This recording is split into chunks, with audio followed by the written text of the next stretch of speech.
What are you, Paris Hilton? She's doing the Sharon Angle Am I thing. Paris Hilton? Yeah, you're Am I beautiful. Paris Hilton? You're beautiful. You know, She's ugly. Look at her. She's ugly. Really?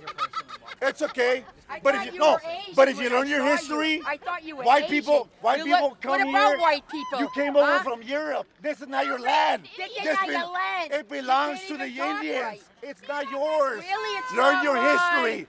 This does not belong to Where's you. your father fighting? America Huh? was When is just- your Well, God father bless you. fighting? But My father was Indians- in the Marines. Indians were you killed son by of your a people. bitches. Fuck you fucking whore. Whoa.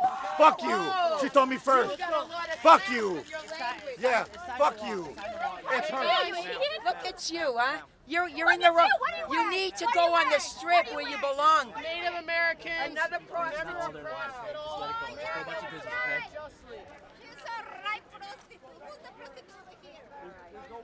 Thank you guys. America is great. We will take care of you no matter what you need. We promise everything's fine. Obama's come to Las Vegas to support Senate Majority Leader Harry Reid in one of the most bitter battles for the US Senate. When Obama was elected, he promised to heal the political divisions in the country that had deepened under George Bush. From the scenes that I've witnessed today, he's still got a lot of work to do. One of the characteristics that's often used to describe the politics of the United States is that our politics are very, very polarized.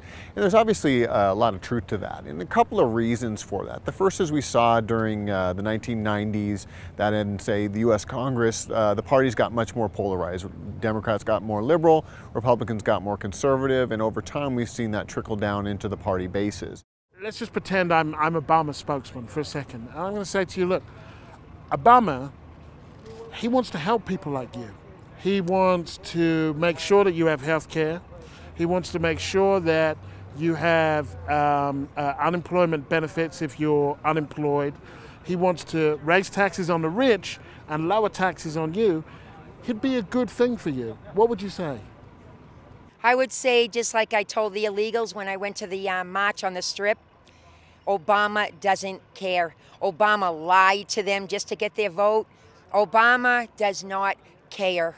But does he care about you? No, not at all. Obama, Reid, Pelosi, we need to get them out of here, or my country is in trouble. Why are so many people so angry at him? It's big business. Fox News Network and all these conservative news networks, they bought it, and we're getting tainted news.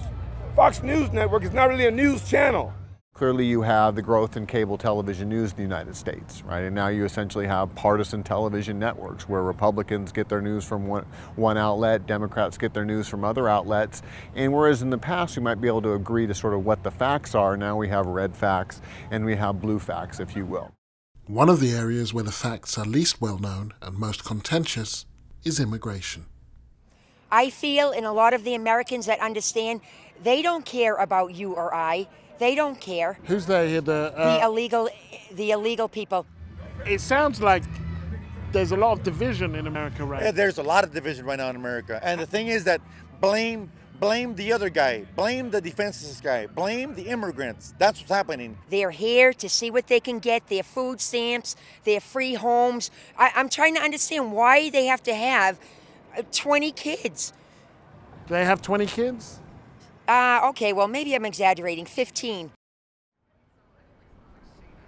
The immigration issue is an interesting one because if you sort of ask voters in Nevada what their most important problem is, they're going to say the economy and jobs. And immigration is maybe 5% of the voters. But what the Republicans have done very, very well is they've tied economic angst into the immigration issues. Waves of illegal aliens streaming across our border, joining violent gangs, forcing families to live in fear. The facts on the ground, of course, are very, very different. The Pew just released a study here that suggests in the last year, Nevada has lost 50,000 unauthorized immigrants. So the number of unauthorized immigrants in the state has gone down by about 20% in 1 year. But people aren't just working off different facts. They're interpreting world events from entirely conflicting worldviews. I don't see how you can find a poor Republican. I don't say you can do it because they are pro-rich. They are pro-money. They are pro-big business. And in big business, this is what Kennedy said. If big business and big government ever get into bed together, the poor man is in trouble. So say, just take health care. Isn't that a good thing to have health care? I'm going to be very honest. I'm not really into the healthcare. What is making me so ill inside is stopping the immigration. We have got to. Yeah, so I understand that. But say,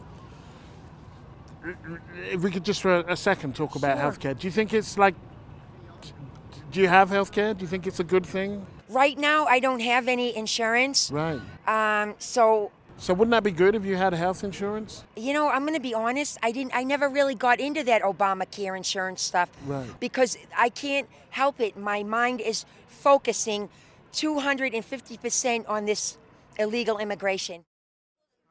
Tomorrow, comedian Jon Stewart will hold a rally in Washington to restore sanity to American politics. But before there can be sanity, there must first be consensus. And for there to be consensus, people must be able to talk. In order to talk, they must first stop shouting. And that moment feels a long way away.